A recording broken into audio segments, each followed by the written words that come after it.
बोलिए भारत माता की, भारत माता की वंदे वंदे वंदे। हमारा सभी शिक्षा परिवार, गुरुजन और यहाँ मेरे अपने स्कूल में, मैं भी यहीं पढ़ा हूं, तो मॉडल स्कूल में और पूरे प्रदेश में आज मुझे सुन रहे मेरे प्रिय बेटा बेटियों, भांजे भांजियों, आप सबको शुभकामनाएं और आशीर्वाद।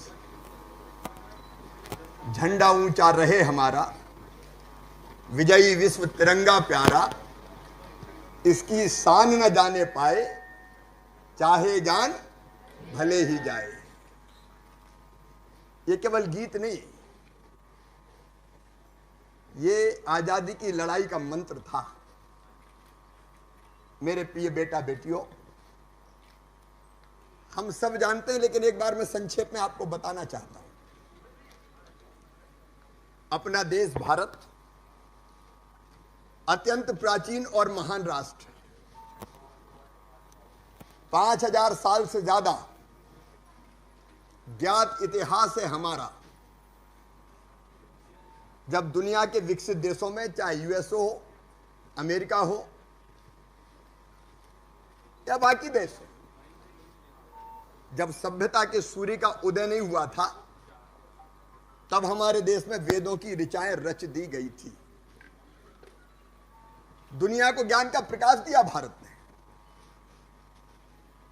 तक्षशिला और नालंदा जैसे विश्वविद्यालय हमारे यहां थे, जहां पढ़ने दुनिया के कई देशों के विद्यार्थी आया करते थे। एक नहीं अनेकों विदेशी यात्रियों ने लिखा है। भारत के ग्रंथ कई दुनिया के कई देशों में गए। हम राज्यों में अलग अलग उस समय बटे होते थे, लेकिन सांस्कृतिक रूप से भारत एक था। गौरवशाली इतिहास है हमारा, जिस पे हमें गर्व है। मेरे प्रिय बेटा बेटियों, ये देश है जिसने हजारों साल पहले कहा, एकम सद विपरा बहुधा वदंती। सत्य एक है, विद्वान उसको अलग अलग तरीकों से कहते हैं। यह हमारा देश है। संयुक्त राष्ट्र संघ का उदय हुआ सेकेंड वर्ल्ड वॉर के बाद, द्वितीय विश्व युद्ध के बाद, लेकिन भारत ने हजारों साल पहले कह दिया था, अयम निजम परावेत्ति गाना लघुचेत साम उदार चरिता नाम तो वसुदैव कुटुंबकम। ये मेरा है, ये तेरा है।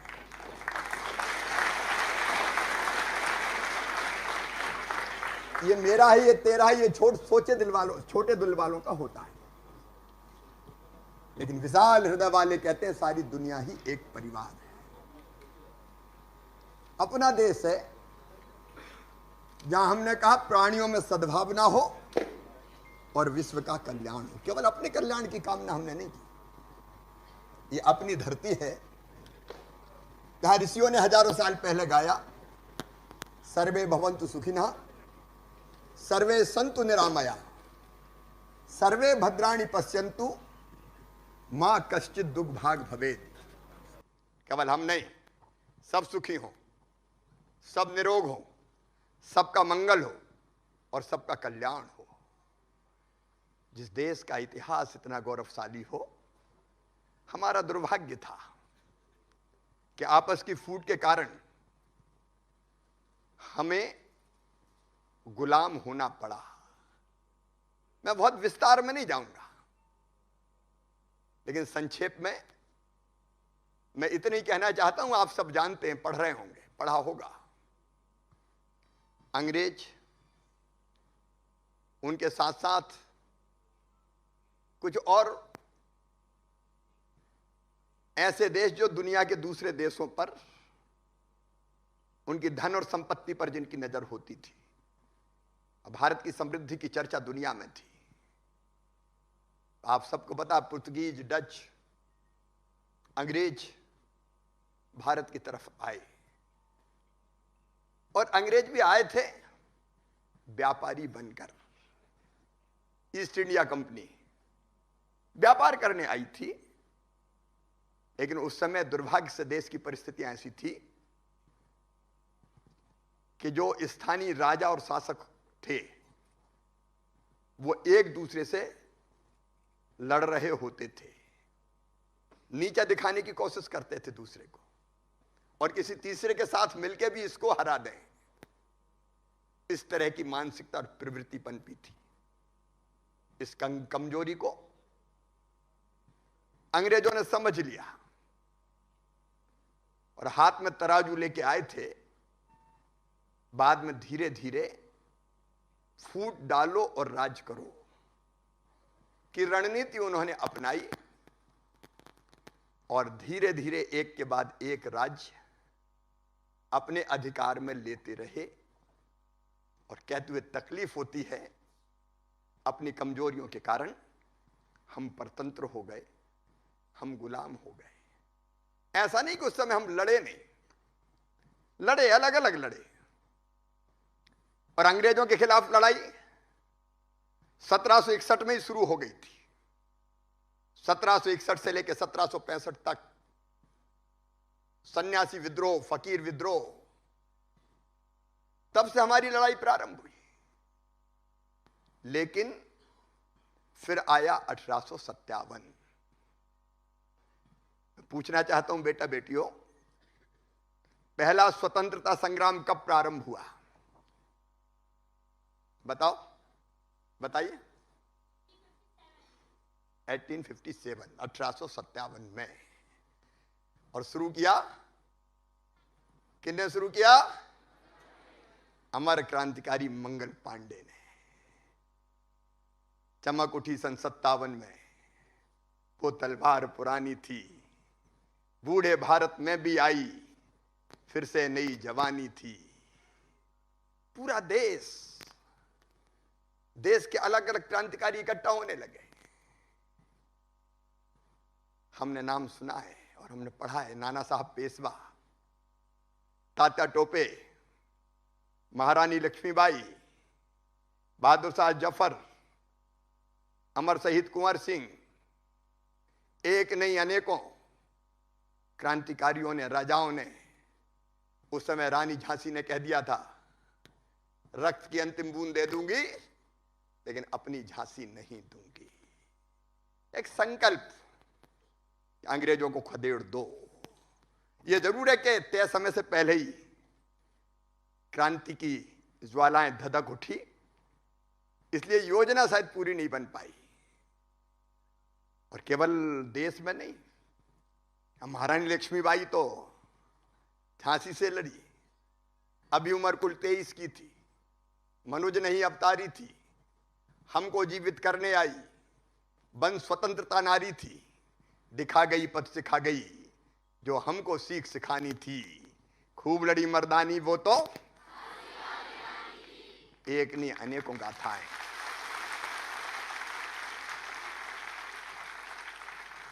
अपने मध्य प्रदेश में भी कितने क्रांतिकारी हुए। राजा शंकर शाह, रघुनाथ शाह, विद्रोह का बिगुल फूंक दिया। जबलपुर मंडला के आसपास कुंवर चैन सिंह, राणा बख्तावर सिंह, टंट्या मामा, भीमा नायक, खज्जा नायक, बादल भोई, राजा विभूत सिंह, एक नहीं अनेकों क्रांतिकारी जिन्होंने संघर्ष का बिगुल फूंक दिया। यह अलग बात है कि पहला स्वतंत्रता संग्राम हमारे अपनों के कारण पूरा सफल नहीं हो पाया। कुचलने की अंग्रेजों ने कोशिश की, हमारे कई क्रांतिकारी मारे गए, बलिदान हो गए, रक्त की अंतिम बूंद तक उन्होंने दे दी, और कई को अंडमान निकोबार जैसे अलग अलग जेलों में भी जाना पड़ा। लेकिन क्रांति की ज्वालाएं लगातार धधकती रही और आजादी की लड़ाई की बाद में दो धाराएं बन गई। एक धारा थी स्वतंत्रता संग्राम सेनानियों की, पंडित मदन मोहन मालवीय, लोकमान्य तिलक, विपिन चंद्र पाल, लाला लाजपत राय, और बाद में आए दक्षिण अफ्रीका में अन्याय और शोषण के खिलाफ लड़के, रंग भेद की नीति के खिलाफ संघर्ष चला के और विजयी होके महात्मा गांधी। एक धारा थी कि हम अहिंसक आंदोलन करेंगे। लोकमान्य तिलक ने उस समय कह दिया था, स्वराज मेरा जन्म सिद्ध अधिकार है और मैं उसे लेके रहूंगा। एक तरफ अहिंसक आंदोलन, लेकिन दूसरी तरफ ऐसे क्रांतिकारी भी थे जिन्होंने ये माना कि अंग्रेज केवल हाथ जोड़ने से भारत छोड़ के नहीं जाएंगे, अगर इनको यहां से खदेड़ना है तो अस्त्र उठाने पड़ेंगे, शस्त्र उठाने पड़ेंगे। एक नहीं अनेकों क्रांतिकारी हुए। मैं बहुत लंबे गहराई में नहीं जाऊंगा, लेकिन हमें कई उदाहरण मिलते हैं। एक तरफ महात्मा गांधी ने सत्य और अहिंसा, एक अलग अस्त्र दिया लड़ाई का, अलग अस्त्र एक। सविनय अवज्ञा आंदोलन, सत्याग्रह, नए नए अस्त्र जो दुनिया ने लड़ाई में कभी नहीं देखे थे। तो दूसरी तरफ क्रांतिकारियों की एक श्रृंखला हुई। आपने सबका नाम पढ़ा और सुना है, गर्व होता है। हमारे कई क्रांतिकारी, शहीद ऊधम सिंह का नाम सुना होगा। जलियांवाला बाग में जब अंग्रेजों ने, जनरल ओडायर ने कत्लेआम किया, लाशों से पट गया था जलियांवाला बाग, तब छोटा सा बालक था ऊधम सिंह।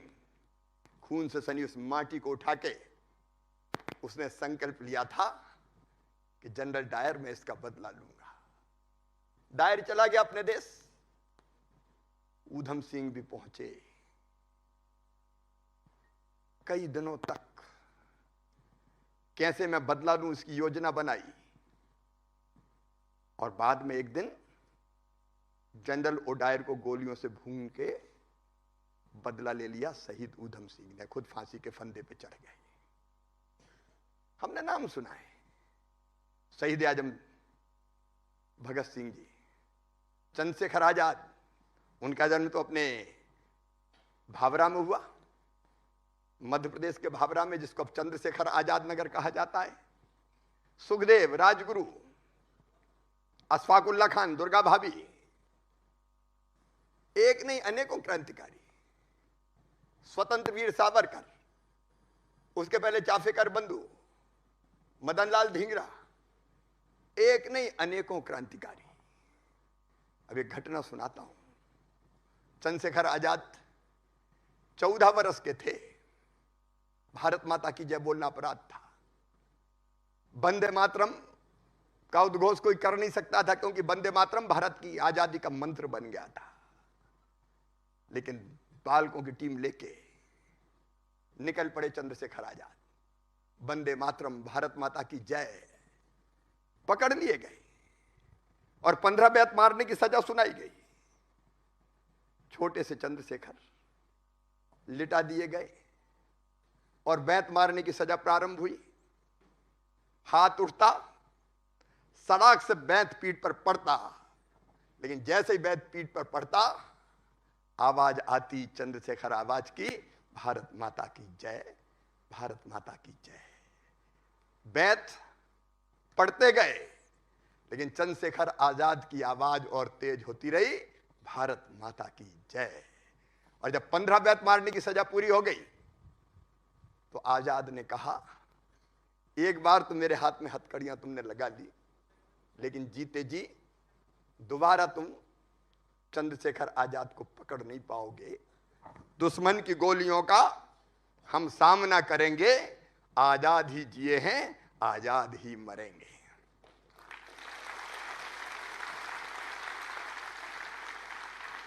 और हम जानते हैं,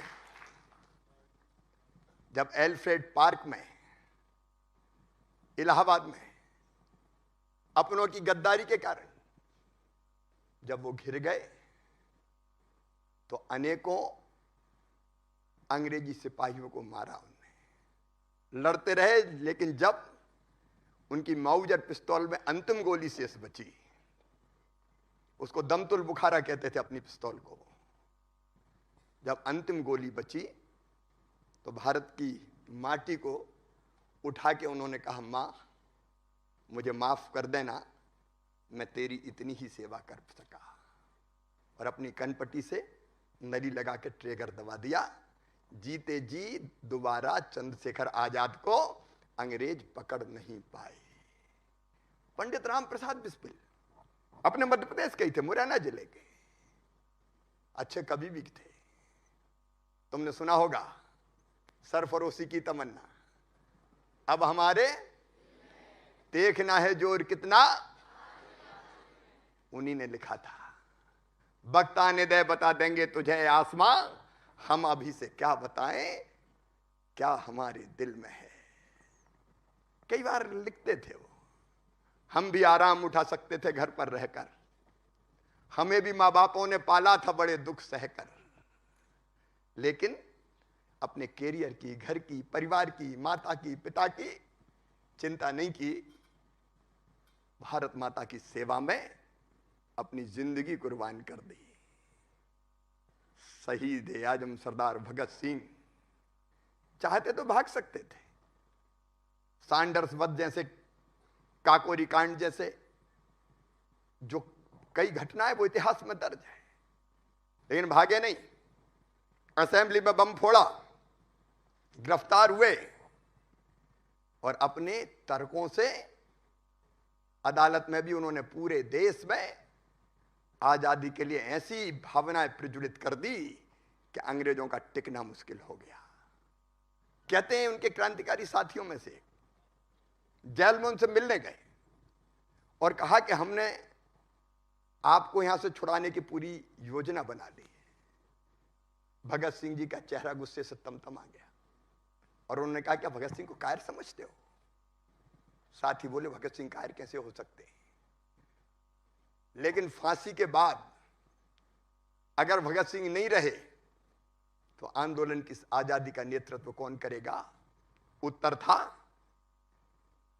फांसी लगने से एक भगत सिंह तो मर जाएगा, लेकिन उसके रक्त की धार से हजारों भगत सिंह पैदा हो जाएंगे, जो तब तक लड़ेंगे जब तक कि भारत माता स्वतंत्र ना हो जाए, ये देश आजाद ना हो। फिर आए नेताजी सुभाष चंद्र बोस। पहले वो महात्मा गांधी के साथ आंदोलन के हिस्सा थे, लेकिन उनको भरोसा हो गया, मेरे बेटा बेटियों, अपने जबलपुर में हरिपुर कांग्रेस हुई, उसमें नेताजी सुभाष चंद्र बोस कांग्रेस के अध्यक्ष चुने गए। उस समय कांग्रेस कोई राजनीतिक दल नहीं था, स्वतंत्रता के आंदोलन का एक प्लेटफॉर्म था। जिसको लड़ना होता था वो कांग्रेस के माध्यम से उस समय लड़ता था, क्रांतिकारी धारा अलग थी।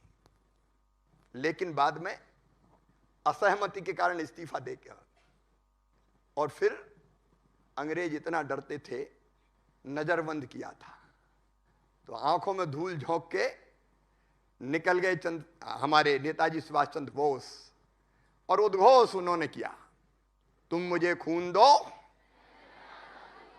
मैं तुम्हें आजादी दूंगा। और आप कल्पना करते हैं, भारत के बाहर विदेशों में, जर्मनी और जापान हो, एक सेना खड़ी कर दी। उस सेना का नाम था, जोर से बोलो, आजाद हिंद फौज खड़ी कर दी। और भारत भूमि पर अंग्रेजों से लड़ते हुए अंडमान निकोबार और नॉर्थ ईस्ट में तिरंगा झंडा फहराया, तो नेताजी सुभाष चंद्र बोस की आजाद हिंद फौज ने फहराया। लड़ाई चलती रही, लड़ाई चलती रही। द्वितीय विश्व युद्ध प्रारंभ हो गया। महात्मा गांधी ने भी फिर उद्घोष कर दिया, अंग्रेजों भारत छोड़ो, करो या मरो। पूरा देश निकल पड़ा और अंग्रेज घबरा गए। कि अब भारत में टिकना मुश्किल है, और तब देश को स्वतंत्र करने का फैसला अंग्रेजों ने किया। लेकिन मेरे बेटा बेटियों, इस स्वतंत्रता की लड़ाई में एक ध्वज लेके लड़े, क्योंकि आपने देखा होगा पुराने समय में भी राजाओं का या शासकों का ध्वज हुआ करता था, कोई ना कोई झंडा हुआ करता था। तो आजादी की इस लड़ाई में भारत का ध्वज होना चाहिए, झंडा होना चाहिए, यह विचार बार बार आता था और हमारे झंडे का स्वरूप बनता चला जाता था। मेरे बेटा बेटियों, आजादी का अमृतकाल है, आजादी का 75वां वर्ष, और आप जानते हो हमारे प्रिय प्रधानमंत्री जो एक वैभवशाली, गौरवशाली, संपन्न और समृद्ध राष्ट्र का निर्माण कर रहे हैं। आज भारत का मान, सम्मान और शान पूरी दुनिया में है। दुनिया का कोई देश हमें अनदेखा नहीं कर सकता। उन्होंने आह्वान किया कि भारत की स्वतंत्रता के 75वें वर्ष को उत्साहपूर्वक मनाएंगे, और सबको आह्वान किया कि हम हर घर तिरंगा फहराएंगे, हर घर तिरंगा। तो आओ मेरे बेटे बेटियों, हमारा राष्ट्रध्वज, भारत के गौरव का प्रतीक, ये तिरंगा हमारा राष्ट्रीय ध्वज कैसे बना, आओ जरा इसके इतिहास को देखते हैं, क्योंकि हमको ध्वज फहराना है। आप सब जानते हैं कि लड़ाई में, आजादी की, अलग अलग समय पर हमारे ध्वज का निर्माण हुआ। 1905 में मार्गरेट नोबल, भगिनी निवेदिता, स्वामी विवेकानंद जी का नाम सबने सुना है? स्वामी विवेकानंद ऐसे योद्धा संत थे कि दुनिया भर में उन्होंने भारतीय ज्ञान की धूम मचा दी थी। उन्हीं से प्रेरित होकर हमारी बहन मार्गरेट नोबल, जिनको बाद में उन्होंने नाम दिया सिस्टर निवेदिता, वो भारत आई और भारतीयों की सेवा में लग गई। सबसे पहले बेटा बेटियों, जो आप सामने देख रहे हैं, सबसे पहले कलकत्ता में निवेदिता कन्या विद्यालय की हमारी बेटियों ने, छात्राओं ने राष्ट्रीय ध्वज तैयार किया। आप देखते हैं इस ध्वज को, अगर आप देखेंगे तो इसमें एक वज्र बनाया गया था जो ताकत का, शक्ति का प्रतीक, और इसके केंद्र में एक सफेद कमल, श्वेत कमल, और बंगाली में लिखा हुआ आप देख रहे हैं, वह है वंदे मातरम। वंदे, ये हमारा पहला ध्वज। लेकिन इसके बाद हम और आगे बढ़ते हैं। ध्वज का जो अगला स्वरूप आपके सामने है, 1906, यह माना जाता है कि भारत का पहला राष्ट्रीय ध्वज 7 अगस्त 1906 को कोलकाता के ग्रीन पार्क में फहराया गया। अब हम देख रहे हैं, आप सामने देख रहे हैं, इसमें लाल, पीले और हरे रंग की 3 पट्टियां थी, जिनके बीच में वंदे मातरम लिखा हुआ था। मतलब वंदे मातरम शुरू से ही भारत की आजादी का मंत्र था। और आप ऊपर देखेंगे 8 कमल बने हुए थे, नीचे सूरज और चंद्रमा। ये हमारा राष्ट्रध्वज का विकसित होता हुआ स्वरूप था 1907 में। इसके बाद अगर देखेंगे तो फिर हम तीसरे स्वरूप की तरफ राष्ट्रध्वज के बढ़ते हैं, और यह तीसरा स्वरूप 1907 में मैडम भीकाजी कामा, मैडम भीकाजी कामा, ये सुप्रसिद्ध स्वतंत्रता संग्राम सेनानी थी, क्रांतिकारी थी। भारत से उनको निर्वासित किया गया था, लेकिन जर्मनी में भी उन्होंने, जर्मनी में सोशलिस्ट कांग्रेस बना, और सोशलिस्ट कांग्रेस के अधिवेशन में उन्होंने ये ध्वज फहराया था। विदेशी भूमि पर फहराया जाने वाला ये पहला भारतीय ध्वज था। इसे भारत के स्वतंत्रता का ध्वज का नाम दिया गया। और यहां भी आप देखेंगे, हम ऊपर देखेंगे कमल, वंदे मातरम और सूरज और चंद्रमा, ये इसका स्वरूप था। तिरंगे का स्वरूप धीरे धीरे बदलता हुआ चला गया। उसके बाद फिर 1917 आया। 1917 में एक आंदोलन उस समय चल रहा था। Lokmanya Tilak, madam Annie Besant थी विदेशी, लेकिन भारत की भक्त थी। भारत का ज्ञान, भारत के विज्ञान, भारत का अध्यात्म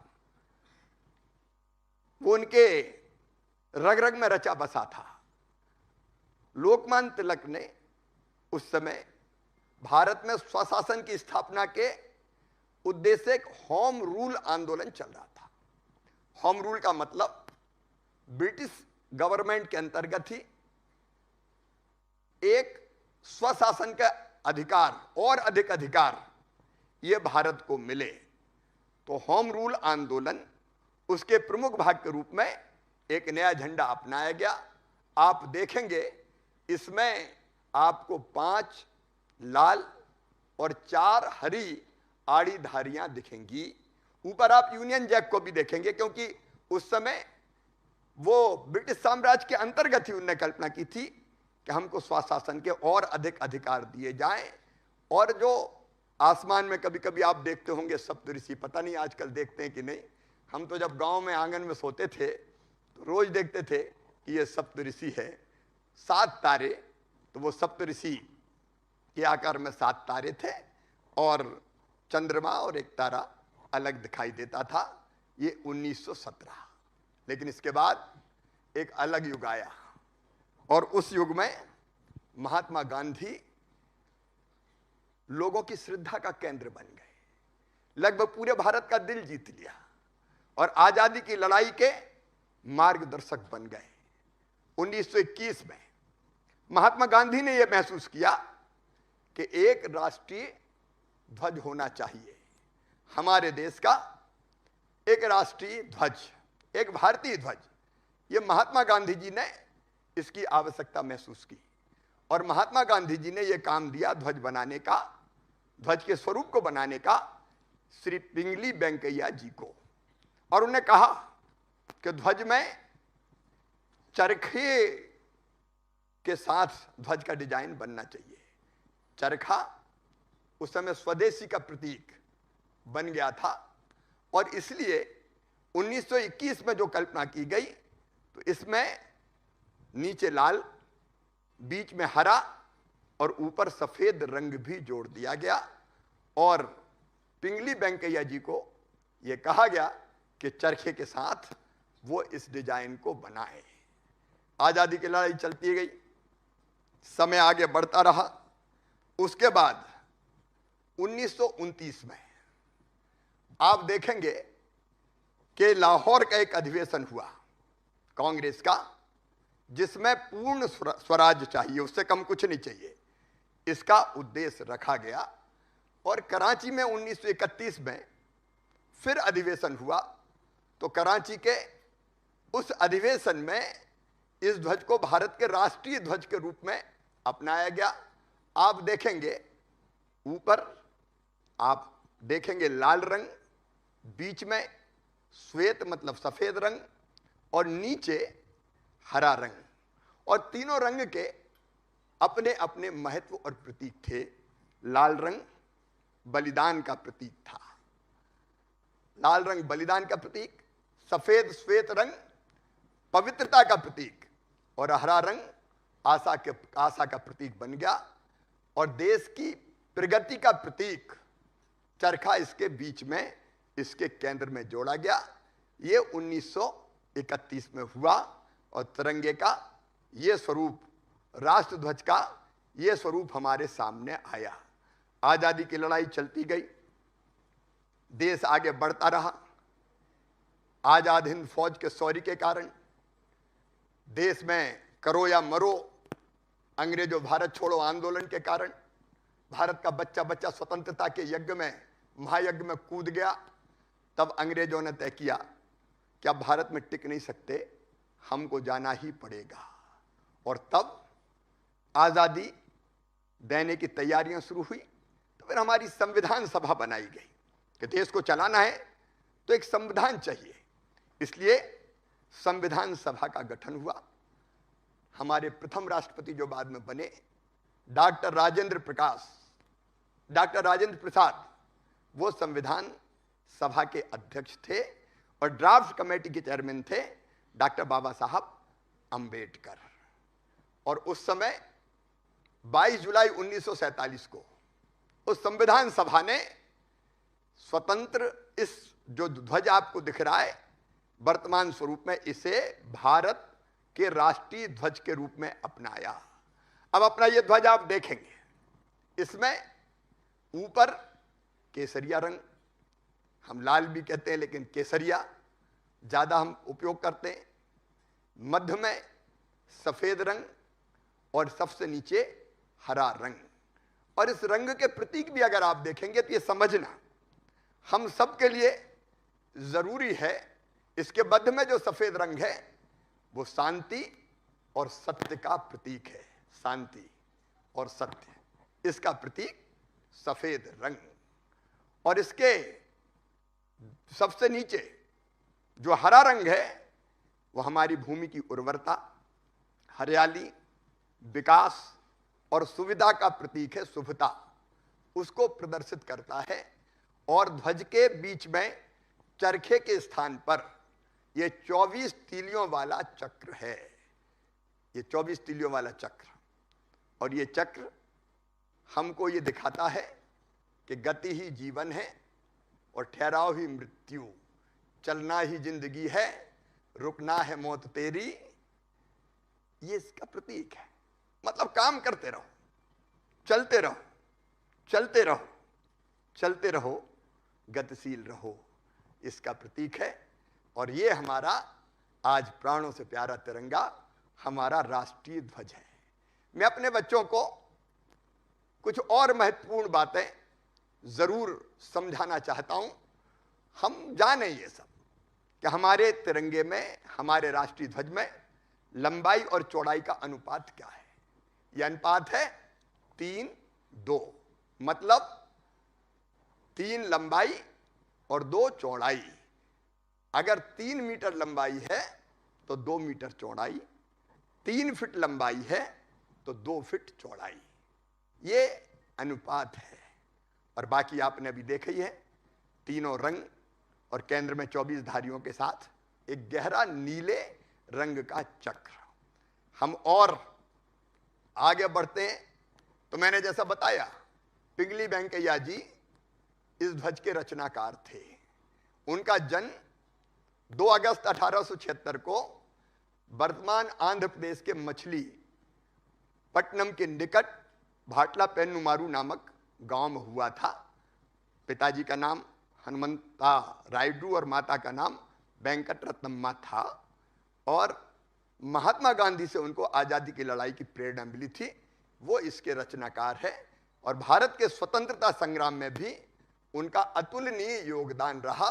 मैं आज उनको श्रद्धा सहित प्रणाम करता हूं, श्रद्धा सहित प्रणाम करता हूं। कुछ बातें और जानना जरूरी है। पहले हमारा राष्ट्रीय ध्वज, उसमें यह प्रावधान था ध्वज संहिता में कि केवल हाथ से कता हुआ और हाथ से बनाए गए खादी का ही राष्ट्रीय ध्वज होगा। लेकिन अब इसमें संशोधन कर दिया गया है, और संशोधन करके यह तय कर दिया गया है कि खादी के अलावा, खादी का तो है ही, लेकिन खादी के अलावा ये मशीन से भी निर्मित किया जा सकता है। और केवल खादी नहीं, सूती, पॉलिस्टर, ऊनी और सिल्क, इसका भी हमारा राष्ट्रीय ध्वज बनाया जा सकता है। तो इस तरह के कपड़े से भी और मशीनों से भी अब राष्ट्रीय ध्वज बनाया जा सकेगा। ये ध्वज संहिता में संशोधन करके ये प्रस्ताव कर दिया गया। अब और आगे हम देखते हैं कि हमको सबको राष्ट्र ध्वज फहराना है। फहराएंगे ना सब? जोर से बताएं, फहराएंगे? 13 से लेकर 15 के बीच फहराना है। मैंने भी राष्ट्रीय ध्वज ले लिया, आपने भी लिया कि नहीं? लिया कि नहीं? नहीं लिया तो लेना। और एक बात मम्मी पापा से भी कह देना कि हम अपने पसीने की कमाई से खरीदा हुआ राष्ट्र ध्वज ही फहराएंगे। ठीक बात है कि नहीं? ये कोई के बांट दो, वितरण कर दो, अरे राष्ट्रीय गौरव का प्रतीक है, भारत के लोगों की आशाओं और आकांक्षाओं को दर्शाता है। इसकी शान न जाने पाई हम गाते हैं, तो हम लेके खून पसीने की कमाई से राष्ट्र ध्वज फहराएंगे। और राष्ट्र ध्वज को फहराते समय कुछ बातों का ध्यान रखना बहुत जरूरी है। यह मैं आपको इसलिए बता रहा हूं कि आपको अपने हाथ से फहराना है, और इसलिए इन बातों को ध्यान रखिए। जब भी ध्वज फहराया जाए तो सम्मानपूर्ण स्थान पर ही फहराया जाए। ऐसी जगह नहीं लगाया जाए कि आधा दिख रहा है आधा नहीं दिख रहा है, स्पष्ट रूप से दिखाई देना चाहिए। सम्मान के साथ राष्ट्रीय ध्वज को फहराना चाहिए। मेरे प्रिय बेटा बेटियों, मैं प्रदेश भर के अपने बच्चों से कहना चाहता हूं, अब इस बात का प्रावधान है। पहले राष्ट्रीय ध्वज सूर्योदय के साथ सूर्यास्त तक फहराया जा सकता था, लेकिन अब संशोधन कर दिया गया है। और अगर झंडा खुले में फहराया जाता है या जनता के किसी व्यक्ति के द्वारा, पहले कोई व्यक्ति अपने घर पर नहीं फहरा सकता था, आपको पता है, संस्थानों में ही फहराते थे, लेकिन घर पर फहराया जाता है तो उसे दिन के साथ साथ रात में भी फहराया जा सकता है।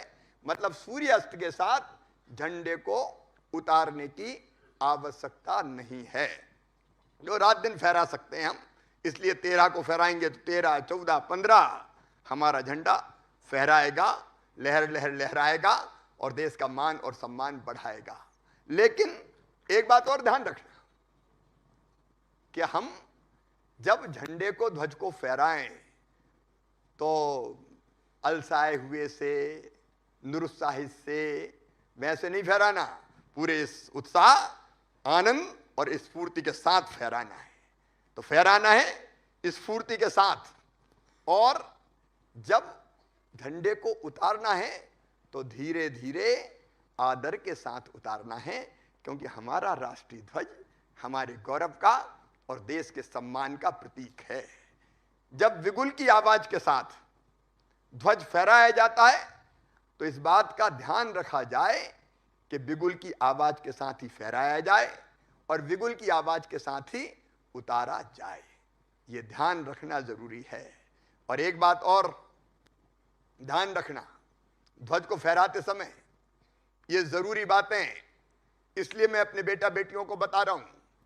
फटा या मैला ध्वज, देखिए राष्ट्र ध्वज है तो क्या फटा फहराना चाहिए क्या? बिल्कुल नहीं।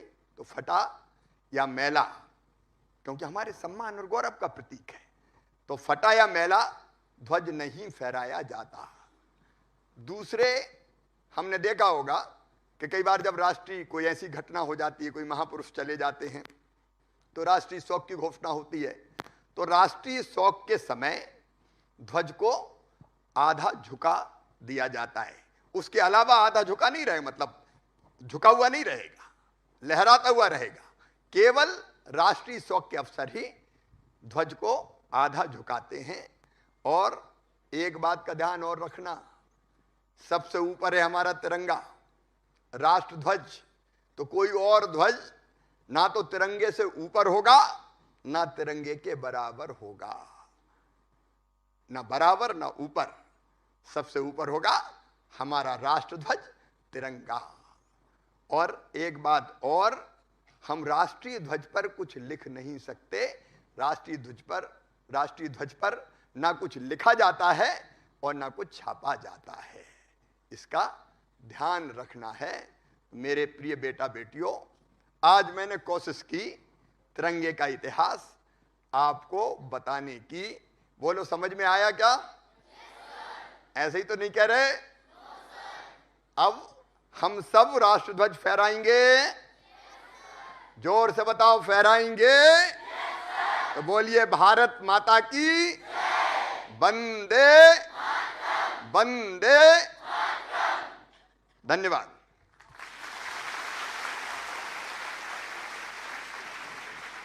लीजिए लीजिए। हमारे कुछ साथी माननीय मुख्यमंत्री जी से अपनी जिज्ञासाओं का समाधान चाहते हैं। इस श्रृंखला में मैं सर्वप्रथम वीडियो कॉन्फ्रेंसिंग के माध्यम से जुड़े शासकीय उच्चतर माध्यमिक विद्यालय सुहागपुर जिला शहडोल से देव बैगा, जो कि कक्षा 9वीं के विद्यार्थी हैं, आपके समक्ष अपना प्रश्न रखेंगे। बोलो बेटा।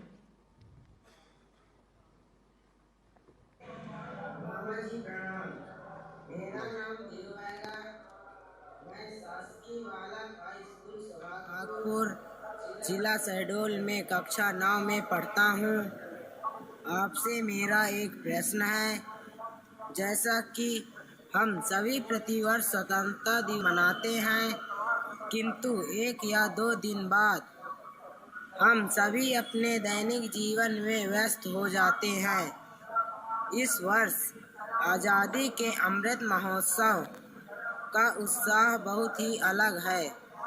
मेरा आपसे यह प्रश्न है कि हम अपने दैनिक जीवन की गतिविधियों में क्या बदलाव करें कि हमारा यह उत्साह एक दिन नहीं बल्कि पूर्ण वर्ष कायम रहे। बेटा बहुत अच्छा किया आपने, तालियां बजाएं इस प्रश्न पे। जब स्वतंत्रता दिवस आते हैं तो बहुत उत्साह से हम मनाते हैं और बाद में फिर 2-3 दिन बाद भूल जाते हैं। ये उत्साह हमेशा कैसे बना रहे? देखिए, मैं एक बात कहता हूं, अपने लिए तो सब जीते हैं, कीट पतंगे भी जीते हैं, पशु पक्षी भी जीते हैं। अपने लिए जिए तो क्या जिए? तू जी ए दिल जमाने के लिए, देश के लिए, समाज के लिए। ये भाव अगर मन में आता है तो प्रेरणा लगातार फिर बनी रहती है कि हम अपने बारे में तो सोचें, अपने कैरियर के बारे में भी सोचें, लेकिन हम अपने देश के बारे में भी सोचें, अपने समाज के बारे में भी सोचें। कोई भी देश अकेले शासक नहीं बना सकते, मुख्यमंत्री नहीं बना सकते, सरकार नहीं बना सकती, कुछ अफसर नहीं बना सकते। अगर बना सकते हैं तो 130 करोड़ भारतवासी मिलके ही भारत को महान बना सकते हैं। और यह बात प्रधानमंत्री जी भी हमारे बार बार कहते हैं। और इसलिए हमारे मन में एक अपने लिए जीने के बजाय हम औरों के लिए भी, अपने देश के लिए, अपने समाज के लिए भी जीने का सोचें। और जीने का मतलब अपनी दिनचर्या में कोई ना कोई काम सम्मिलित करें। देखो, मैं रोज पेड़ लगाता हूं, पता है कि नहीं आपको? सबको पता है, रोज पेड़ लगाता हूं। मुझे किसी ने मजबूर तो नहीं किया कि तू रोज पेड़ लगा, लेकिन मुझे लगा कि पर्यावरण बचाने के लिए, आने वाली पीढ़ियों के लिए धरती सुरक्षित छोड़ने के लिए यह काम जरूरी मैं करता हूं। मैं अपने बच्चों से कहना चाहता हूं कि स्वतंत्रता दिवस के अवसर पर हम ये संकल्प भी लें कि हम अच्छे से पढ़ाई करेंगे, खेलेंगे कूदेंगे भी, वो भी जीवन का अभिन्न अंग है। और मैं खेलों को तो केवल मेडल के लिए नहीं, हम स्वास्थ्य और आनंद के लिए खेलें, तो खेल का लोक व्यापीकरण भी करने में आपके साथ कोई कसर नहीं छोड़ूंगा। लेकिन इसके अलावा हम कोई ना कोई एक काम तय करें, कोई पर्यावरण से संबंधित तय करें, कोई शिक्षा देने का काम छोटी मोटी वो शुरू करे। अब मैं एक दिन आंगनवाड़ी में हमारे बच्चे हैं कई जिनके पास खिलौने नहीं होते, तो मुझे लगा कि सरकार तो करती, समाज का भी इसमें सहयोग लेना चाहिए। तो हाथ ठेला लेके निकल गया खिलौने इकट्ठा करने। तो निकला हाथ ठेला लेके और लोगों ने 40, इंदौर में तो 40 ट्रक खिलौने दे दिए।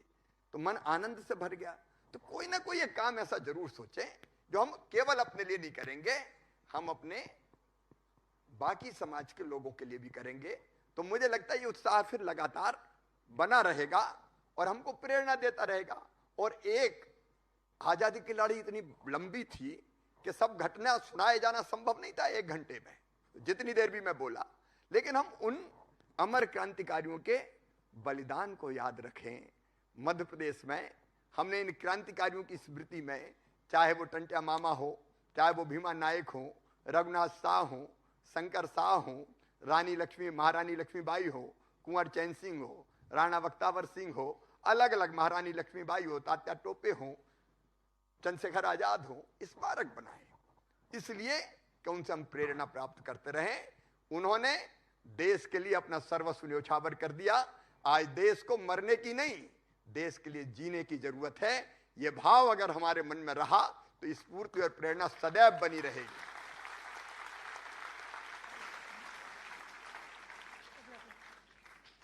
शासकीय कन्या उच्चतर माध्यमिक विद्यालय ग्राम बाया रेहटी जिला सीहोर से कक्षा 12वीं की छात्रा सलोनी सोनी वीडियो कॉन्फ्रेंसिंग के माध्यम से आपके समक्ष अपना प्रश्न रखेंगी।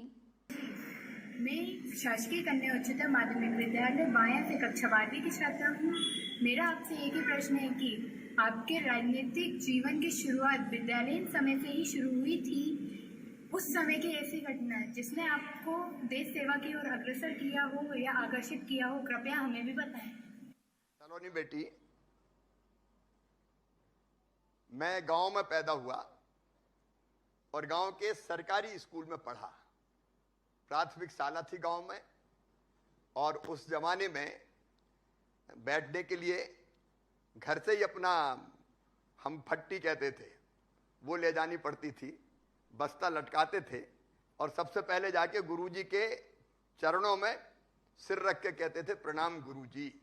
तो गुरु का हम लोग सम्मान करते थे। तो अच्छे संस्कार अगर मिले तो वहां से मिले। हमें हमारे जो शिक्षक थे, गुरुजी थे रतन चंद जैन जी, वो हर शनिवार को बाल सभा होती थी। तो बाल सभा में वो रामचरितमानस की चौपाइयां पढ़वाते थे और उसका अर्थ करके भी बताते थे।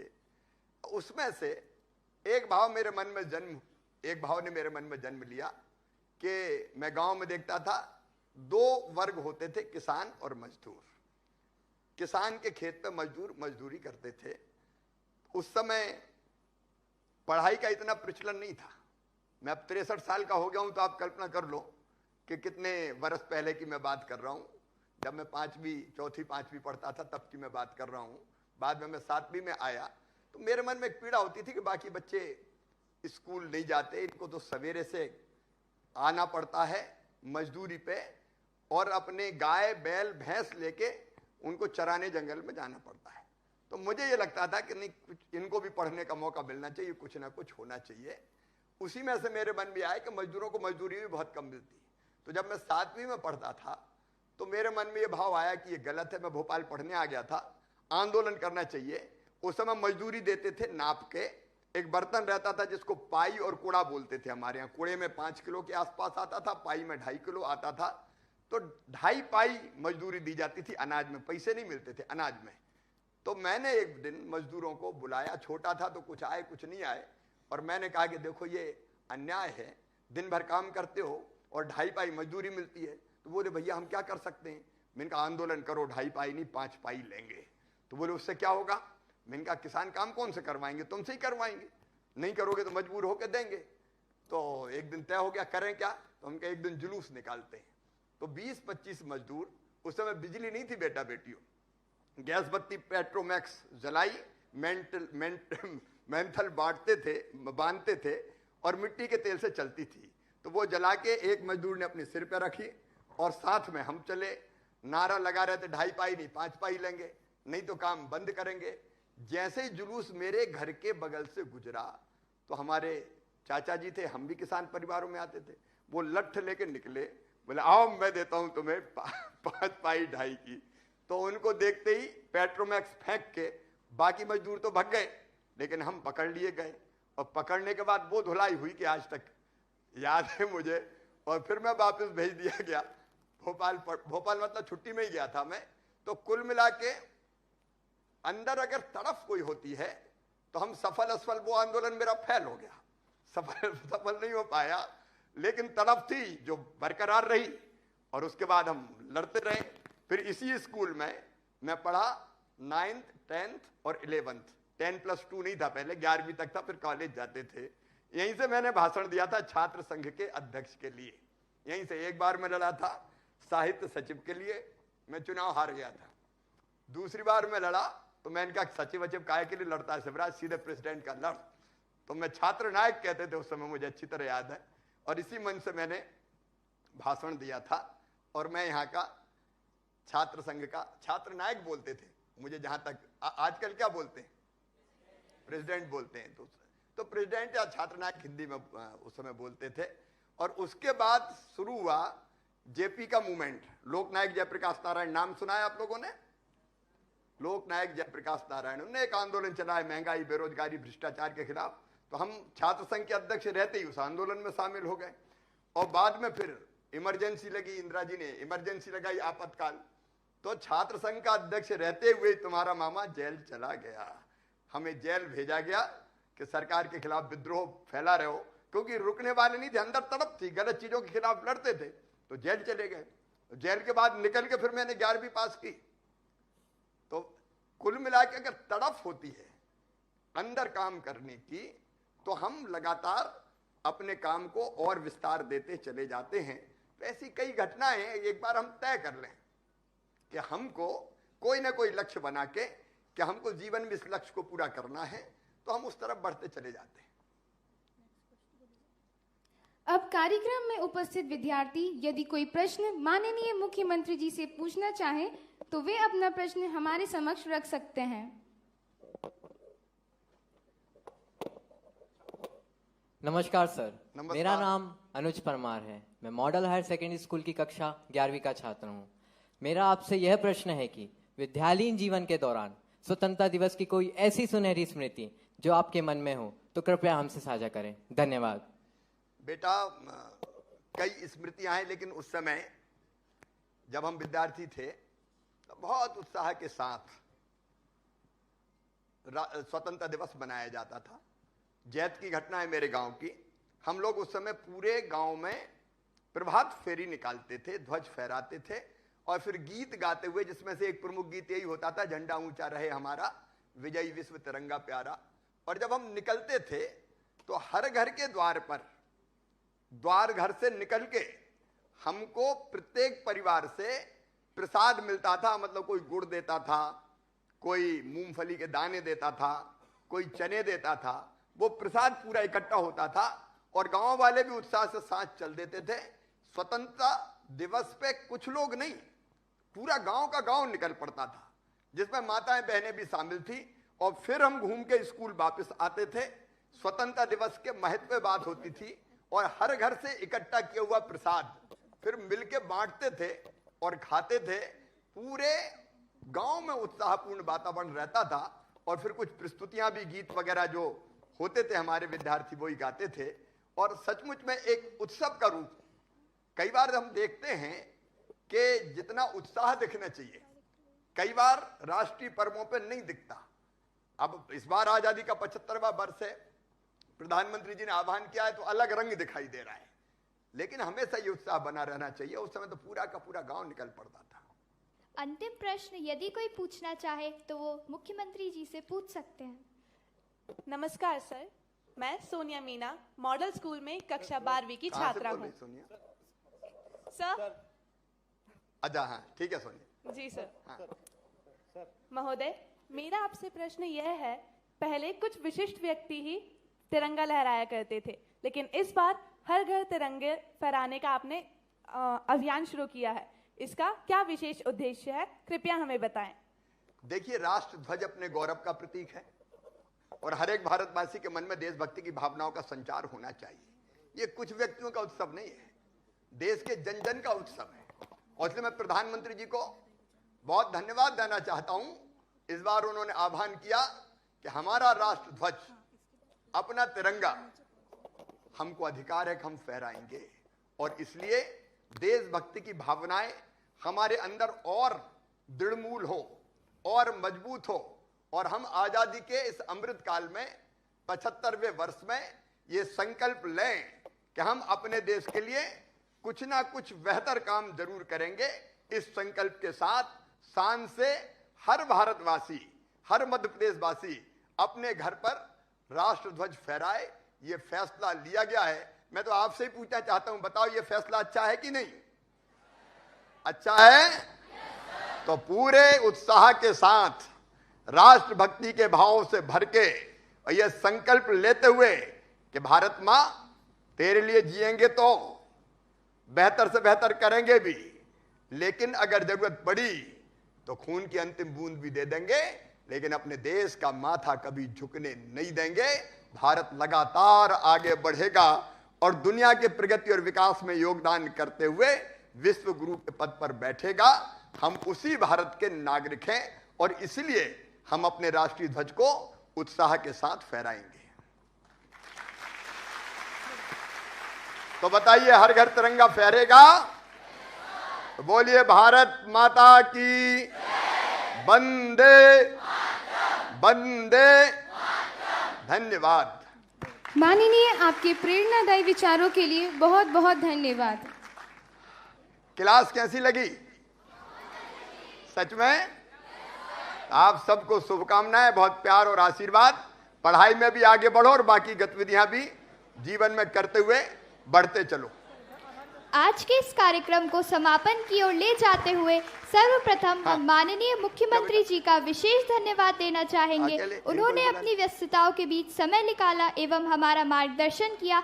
आपका कहा हुआ हर शब्द हमारे लिए बहुत मायने रखता है और हम आपसे सीखे हुए हर ज्ञान को अपने जीवन में अपनाएंगे। एक बार पुनः आपका बहुत धन्यवाद।